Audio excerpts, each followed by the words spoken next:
G'day, my name's Tim and welcome back to the channel. If you're new here, thanks for joining us.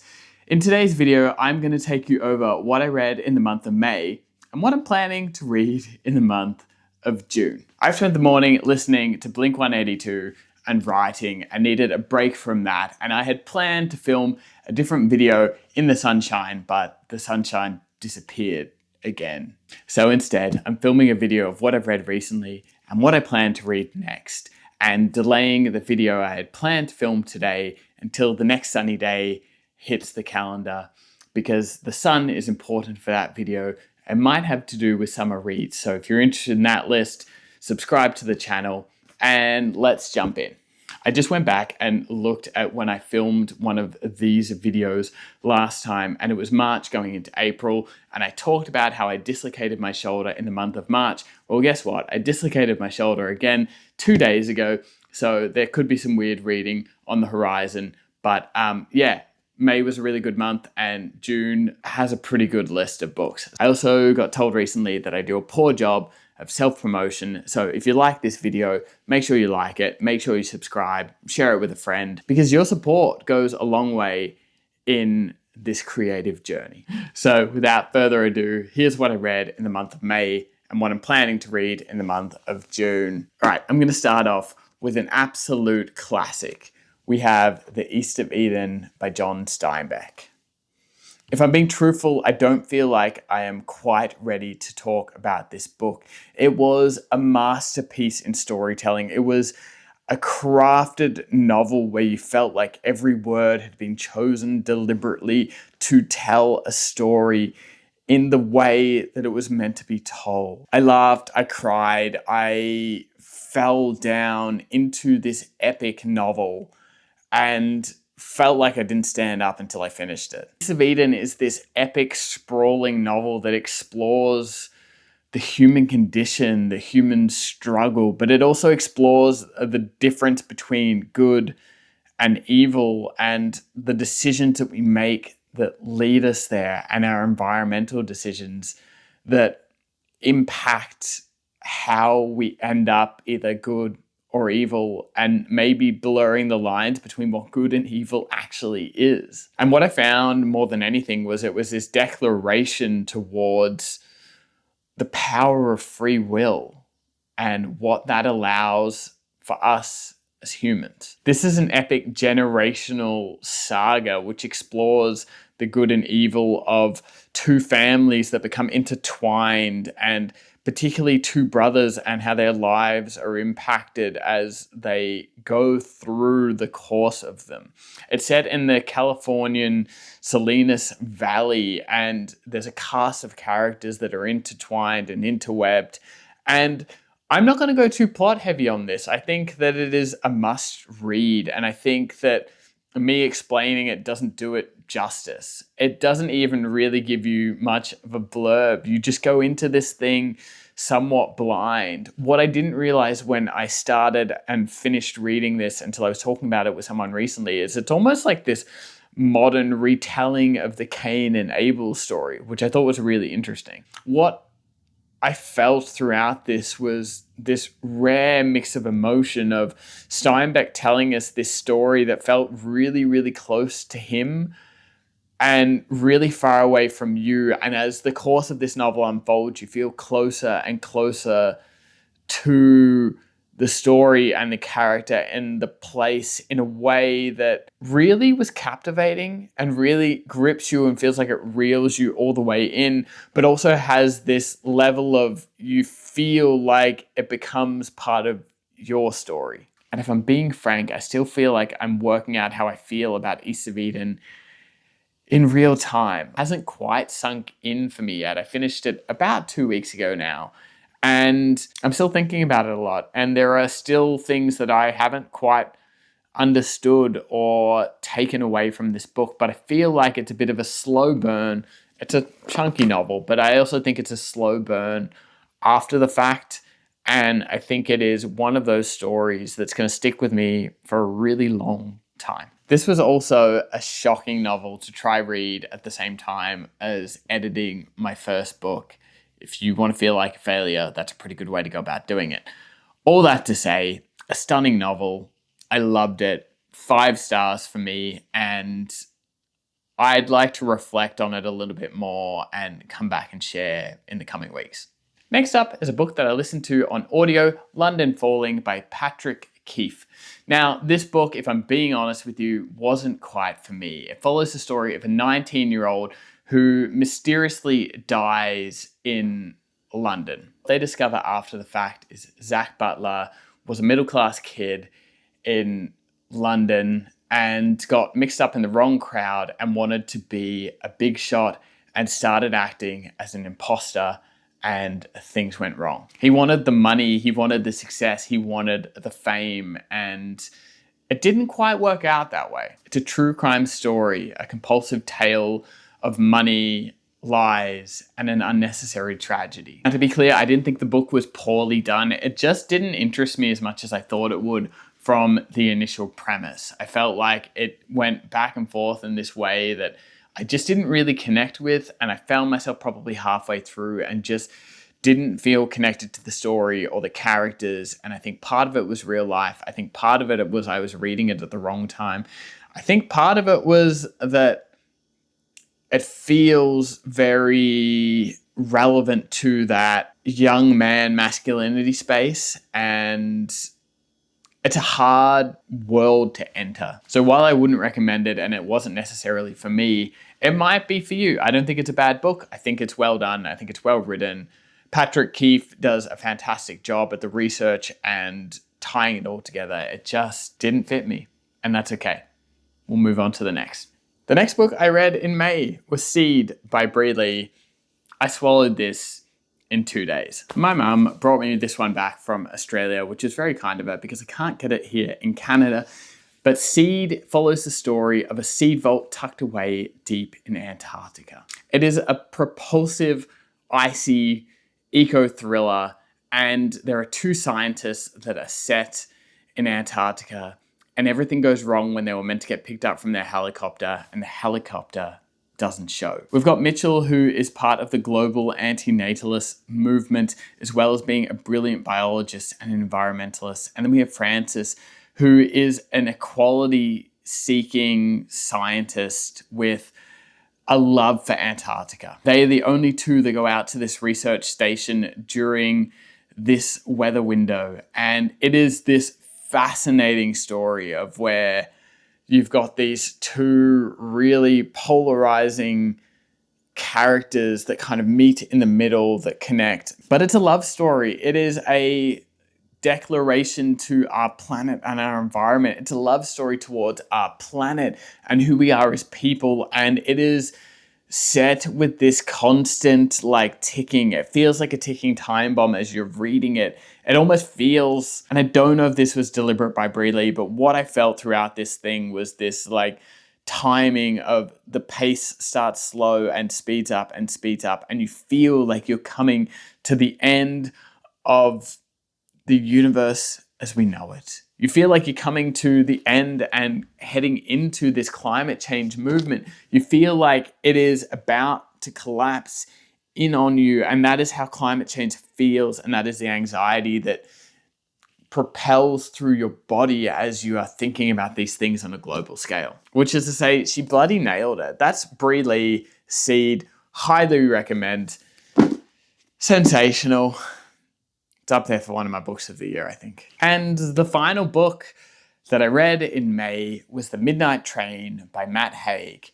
It is a follow-up to his famous book, The Midnight Library, but it was more than a follow-up. It felt like it was a book that accompanied The Midnight Library and The Midnight Train kind of intersect and bring it in. They've got different stories, they've got different lessons, they've got different movement, but they feel connected. And I was fortunate enough to obtain an early reader copy of The Midnight Train by Matt Haig as an audiobook. And one afternoon as I was running, I found myself bawling my eyes out to this book as I ran along the ocean. And what I realized, and I'm not going to spoil this book, but what I realized more than anything was that this book was giving almost this lesson or this perspective in real time. You felt like that perspective was shifting as you were reading this book. And I feel like that's an incredibly rare thing to do. I feel like it's usually well after the fact, but in the moment and throughout, I felt like this story was shifting my brain and my perspective. And he's got this powerful, incredible way of incorporating emotion just enough to make you reconsider what you considered the world to be. This follows a story about a man named Wilbur who dies, and upon dying is invited onto the midnight train. And this train takes him back through the key significant moments of his life.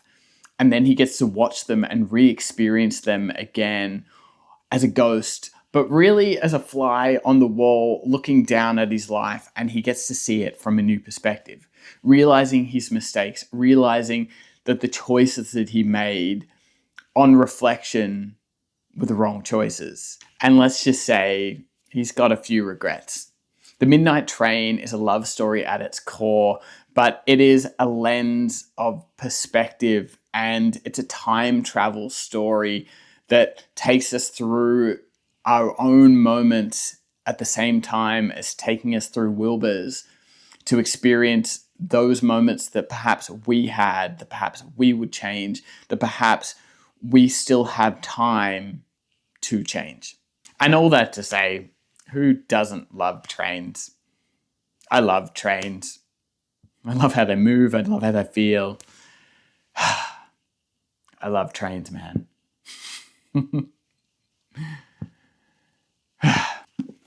Anyway, that takes us into what I'll be reading in June. First up is A Great Act of Love by Heather Rose. Heather Rose is one of my favorite authors. I love the style that she writes in. I love how she commands your attention on the page.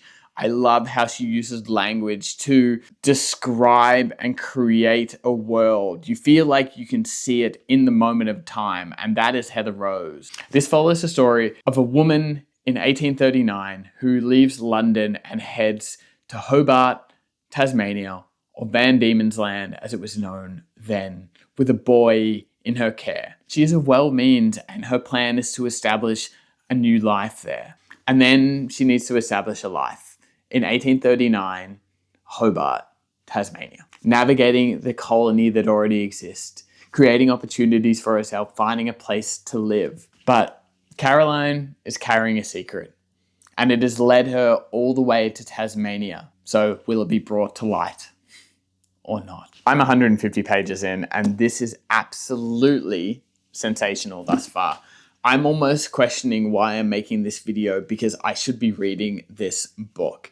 It is beautiful in language. It is a page-turning novel. It is almost disguised as this mystery, and I need to know what happened. I am so consumed and so engaged, and yeah, that's A Great Act of Love by Heather Rose. I look forward to telling you about this. But this book, as far as I'm in, is contention for one of the best books I've read this year.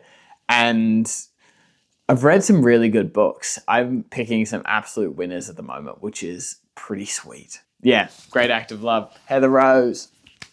And if you watched my video from a few weeks ago, I'm on a book buying ban and I need to read my physical TBR, which there are 22 books on, and there are now only 21 books because I read one of those books.